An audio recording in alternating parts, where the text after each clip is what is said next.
Hola, bueno, bienvenidos una vez más a Psicoanálisis a Tierra, Ted Bundy, segunda parte. Antes de empezar con Ted Bundy, quiero hacer una aclaración respecto a ciertos prejuicios que se tienen de la perversión. Se suele escuchar mucho que el perverso no siente culpa, no siente angustia.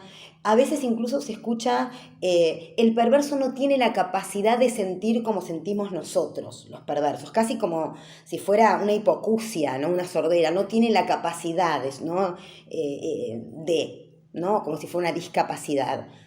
No. El perverso se angustia, siente culpa, no es un robot. El punto es que respecto a su posición perversa y a su conducta o a los actos que devienen de esa posición perversa, ahí no hay culpa.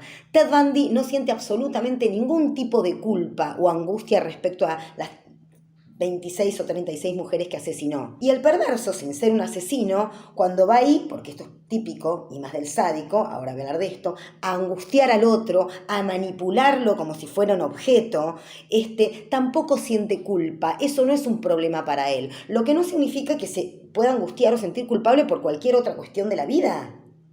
Claro que siente culpa y angustia, no por estas cuestiones. Otra cuestión, sadomasoquismo. El sadomasoquismo no existe. Es un error conceptual el sadomasoquismo. O sea, si vamos realmente a hablar de un verdadero perverso y un verdadero sádico, no existe el sadomasoquismo. Puede existir en un juego sexual entre neuróticos, ¿no? En un juego sexual en la cama entre dos neuróticos. Pero no para un verdadero sádico y un verdadero masoquista. ¿Por qué? Porque el sádico necesita como condición exigida, condición sine qua non, la angustia de la víctima. La víctima tiene que estar angustiada. Y obviamente no le sirve un masoquista que vaya a gozar de que le peguen, lo corten, etc. O sea, no le interesa a alguien que goce, le interesa a alguien que esté angustiado. Entonces no va. Y por otro lado, el masoquista no le interesa un sádico, porque el masoquista es él el que se pone en el lugar de objeto, a ser golpeado, pegado, azotado, y necesita sencillamente un partener que lo acompañe en esto. Digamos, si uno lee La Venus de las Pieles, que es el libro de Sacher Masoch, de ahí viene el masoquismo, es una autobiografía, ¿no? Prácticamente con dos personajes. Wanda, que es la partener de él, que es un masoquista, la Venus de las Pieles, porque él le pide que se ponga pieles, ¿no? Para azotarlo, para golpearlo. Él es el que monta la escena y casi más o menos le dice todo lo que le tiene que hacer, las mayores aberraciones que le tiene que hacer. Y Wanda no es una sádica, Wanda es una mujer que está enamorada y que le sigue los juegos sexuales a su hombre, no es una sádica. Entonces, en una aplicación, ¿no? En Happen no harían match un sádico y un masoquista. No hay sadomasoquismo, no existe tal cosa. Ted Bundy. ¿Por qué Ted Bundy, además de ser un perverso, es un sádico? Bueno, primero por este punto que acabo de mencionar, el punto de la angustia. Para el sádico es condición exigida la angustia de la víctima. Tiene que estar sí o sí en la escena la angustia de la víctima. Uno lo primero que tiende a pensar es, bueno, ¿por qué Ted Bundy es un sádico? Por la violencia de los actos, porque mata, porque viola, porque corta a las víctimas en pedacitos, por la necrofilia, bueno, por todas estas aberraciones, ¿no? Porque las tortura, las corta, ¿no? Por el dolor físico. No, el punto fundamental es lograr la angustia de la víctima. Y el dolor es un medio para lograr la angustia de la víctima. Es un medio más, como puede ser la palabra. Ahora, cuando vamos a analizar una entrevista de una sobreviviente a Ted Bundy, vamos a ver exactamente eso. Lo que le hace Ted Bundy, pero fundamentalmente lo que le va diciendo Ted Bundy a esta mujer. Entonces, dos cosas fundamentales respecto al sadismo: la angustia de la víctima y el control, la posesión. O sea, cuando se dice que el sádico tiende a lograr la angustia de la víctima, no es solamente a joderlo, es a reducirlo a un objeto, o sea, sacarle su condición de sujeto, sacarle, extirparle la voluntad, el deseo, que sea un puro objeto a ser manipulado por él. En el caso de Ted Bundy, manipulado al punto de cortarlo en pedacitos, comerle los genitales a las mujeres. Y en cualquier otro sádico es la manipulación del otro. Como el otro es tratado como un objeto, por eso se dice que el perverso es un manipulador. Lo puede manipular como quiere. Y además es muy hábil respecto a conocer el deseo y la angustia del otro. Digamos, a nivel discursivo, son retóricos muy temibles los perversos, porque saben perfectamente manipular el valor de la verdad y terminar teniendo razón en una discusión. En el perverso está lo que se llama la desmentida. La desmentida es que en un perverso conviven, sin ningún tipo de contradicción, dos preposiciones, que son A es igual a A y A no es igual a A.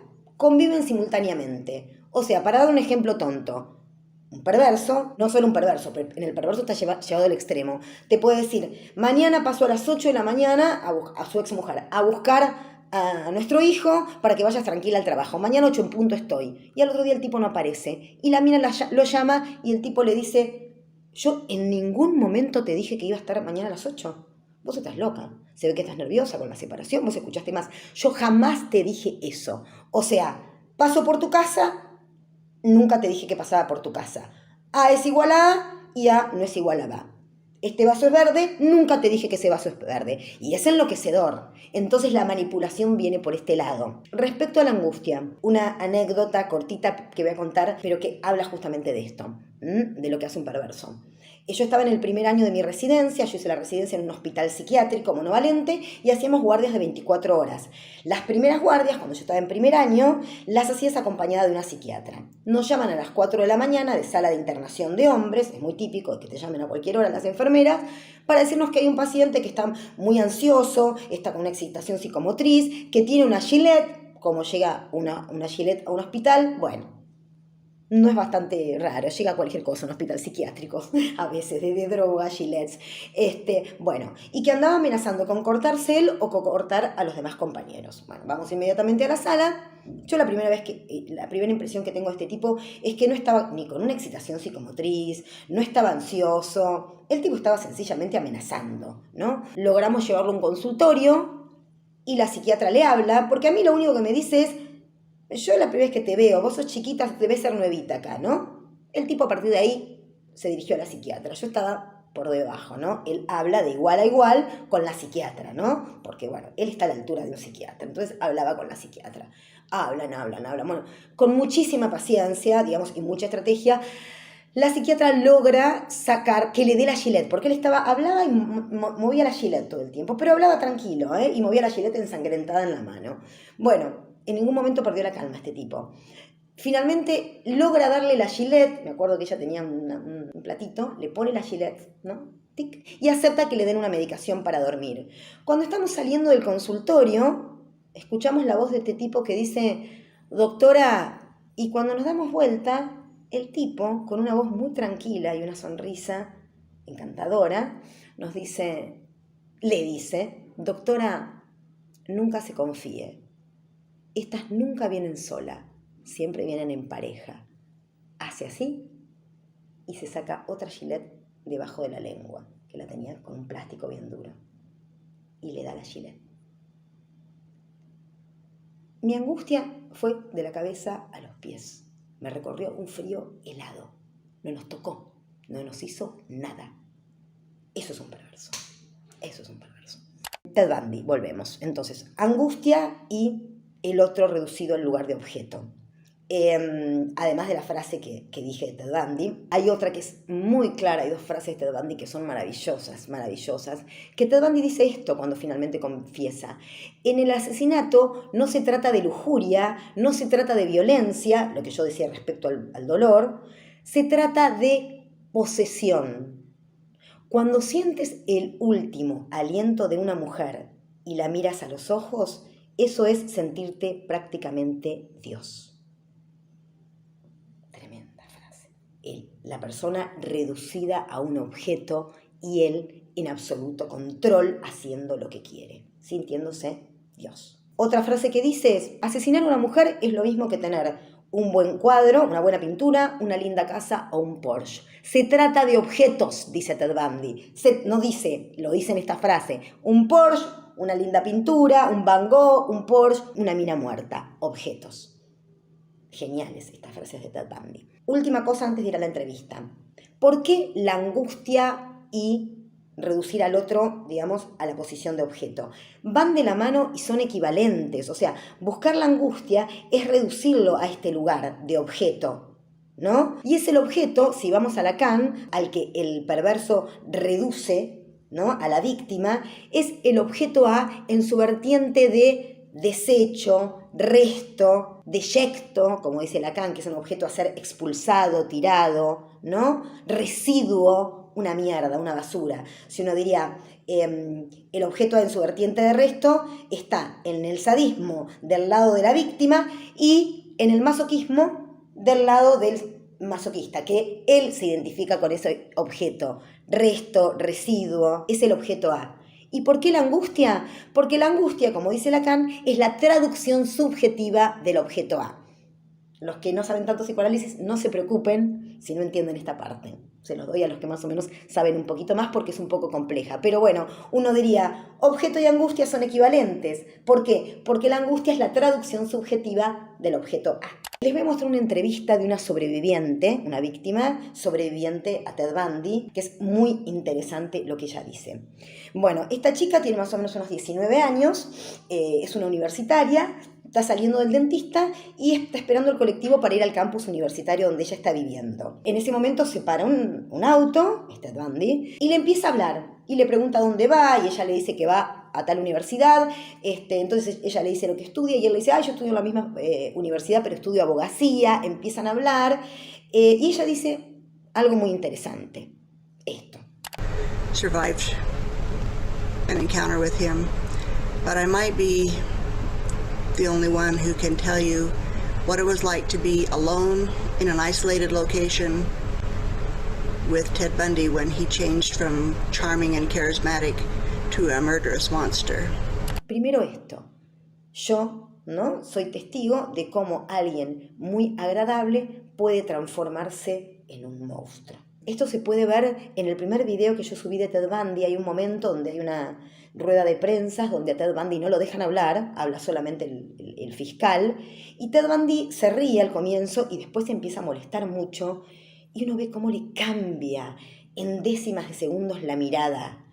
Esa mirada es una mirada primero de ira contenida, pero no es una mirada de un sacado, es de ira contenida, es una mirada de loco, es una mirada totalmente perturbadora. Es, uno diría, si nos ponemos un poco poéticos, es el mal. Esa mirada es la mirada del mal.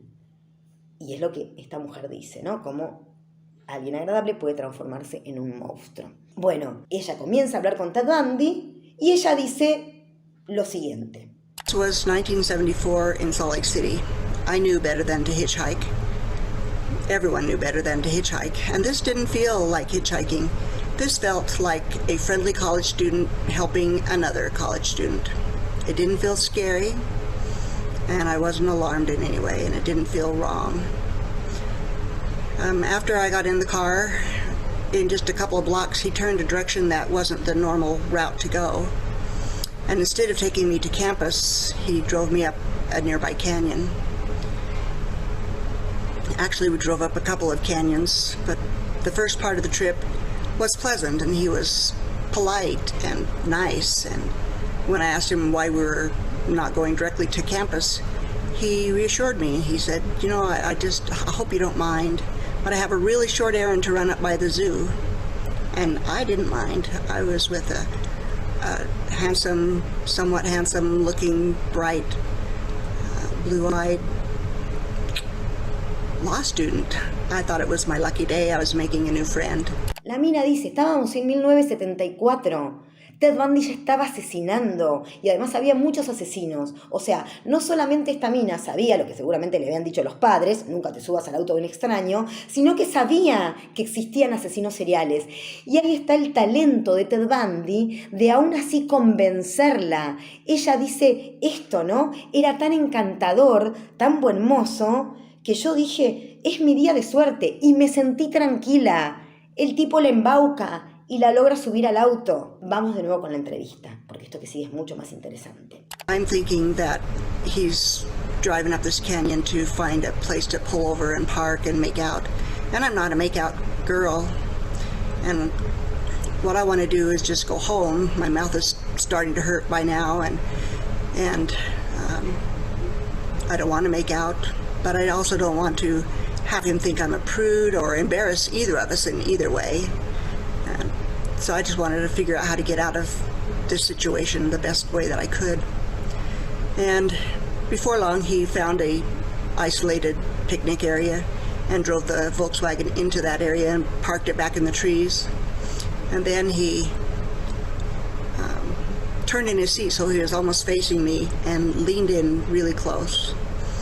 Of course, I thought he's going to try to kiss me, and my mind is going, how can I get out of this? And, gracefully.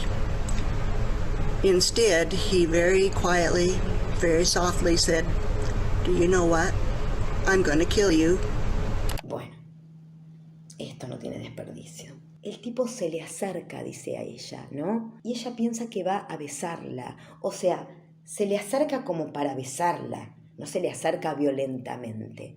Y le dice, como dice ella, con una voz suave. En la traducción se pierde, porque lo que le dice es, you know what? I wanna kill you. ¿Sabes qué? Te voy a matar. Ay, toco. De nuevo, la angustia, ¡pac! Directo. Impresionante, talentoso el tipo. Primer punto de angustia, no le toca un pelo. Vamos a la entrevista de nuevo. There was a battle in the car, and then I went unconscious. And when I came to, I was out of the car, laying on a picnic table. And as soon as I was conscious again, he jerked me off the picnic table and was slugging me in the stomach. So I was curled up on the floor in the canyon, crying and begging for my life and asking him not to hurt me anymore. And he looked scarier and angrier than anybody I've ever seen. His eyes were no longer blue, they were black. Pupils, almost like he had totally, all his whole eyes were pupils. And they seemed to be sunken in and just vacant. There was no soul. Esto que aparece en esta mujer y además aparece en muchos de los policías o los abogados o incluso en el tipo que lo entrevista a Ted Bundy. Dicen que cuando Ted Bundy dejaba de estar sonriente y algo lo ponía mal, los ojos celestes, esto lo dicen muchísimo, se le volvían oscuros y negros. Ella dice como si no tuviera alma. Los ojos del mal. De Robledo Puch se decía lo mismo, del ángel. Esos ojos celestes, cuando vos lo entrevistabas, de repente algo al tipo no le gustaba y se le tornaban oscuros. Era la encarnación del mal, dice el tipo que escribió El Ángel. Es impresionante esto, ¿no? Es el mal. Vamos de nuevo a la entrevista porque esto tampoco tiene desperdicio. He was angry, his fists were clenched and he had veins bulging on his forehead and his neck. And his face was bright red, and he is screaming at me. And he said, very much louder than I'm going to say, but he said, you don't have the right to whine and cry at me. You should be thanking me. You should be grateful that you're even still alive. I can kill you anytime I want. Bueno, acá nuevamente. Ella describe, ¿no? Todo lo que él le va haciendo, cómo lo va golpeando. Pero esto es secundario, queda totalmente opacado porque lo que más brilla ahí es lo que el tipo le dice. Además, la viola, la tortura. Pero uno diría, la puede violar y torturar sin decirle todo eso. Ahí está el sádico, angustiándola y además haciéndole saber que ella es un objeto. Le dice, lo voy a leer tal cual. No tienes derecho a quejarte ni a llorar. Deberías estar agradecida porque aún estás con vida. Yo puedo matarte en el momento que yo quiero. Sos un puro objeto. Yo puedo matarte en el momento donde yo quiero. Y la cosa sigue. You should be thanking me that you're even still breathing air. Are you grateful? And I nodded. He says, Are you grateful? Yeah, I'm grateful. How grateful? How grateful are you? Are you this grateful? And he unzipped his pants. ¿Estás agradecida? ¿Cuán agradecida estás? Angustia, angustia, angustia. Y la mina diciendo sí, suponiendo que va a salvar la vida. Cuando él dice yo podría matarte en cualquier momento, ya sabe que la va a matar, que no hay chance. Vamos de nuevo a la entrevista. Sitting on my stomach and my chest, just smashing me all of his weight so that it was hard to breathe. And I was struggling, telling him, "Get off, I can't breathe." And he said, "If you stop struggling, I'll give you air." And so I would stop struggling, and he would lift himself up on his knees a little bit and give me room to breathe. And then he would sit hard on me again, and I'd struggle again and say, "I can't breathe. Get off, I can't breathe." And he would tell me again, "If you just stop struggling, I'll let you breathe." And then he put his hand over my nose and mouth and cut off my air that way. And he would do that until I would almost pass out. And then when I would regain consciousness, he would do it again, just repeating it over and over, and just kind of watching me fade in and out of life and watching me die. And after he toyed with me that way a while, he says, "How was that for you?" After I'd regained consciousness again, he said, "How was that for you? Did you like that? Do you like it better when I do like this?" And he sat on me really hard again so that I couldn't breathe.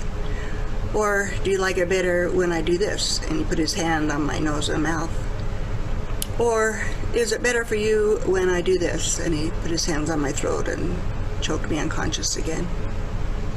La entrevista sigue, pero creo que esto es lo más jugoso, ¿no? Me miraba morir, dice ella, cuando la horca la desvanece. La miraba morir cuando sientes el último aliento de la víctima. Eso es sentirte prácticamente Dios. Goza mirándola morir. Goza angustiándola. Goza teniéndola ahí como un objeto. Ted Bundy la mira morir, dice ella. Y además dice este juego que va haciendo, ¿no? La golpea en la panza y le dice, ¿cómo estuvo esto? O mejor esto. Entonces la ahoga hasta que pierde la conciencia. Cuando la mina vuelve en sí, le dice, o mejor esto, y la ahorca, ¿no? Uno diría, pareciera, y creo que para Ted Bundy tiene ese estatuto, casi, digamos, una escena sexual, donde un tipo le pregunta a una mina, ¿te gusta esto o te gusta más esto? Pero la está golpeando, la está ahorcando, la está matando. Y ahí está de nuevo la angustia, este talento. Ted Bundy es perfecto, es horroroso, pero es perfecto en este sentido. Es un perverso con todas las letras. Nos vemos la próxima. Suscríbanse si les gustó, por favor.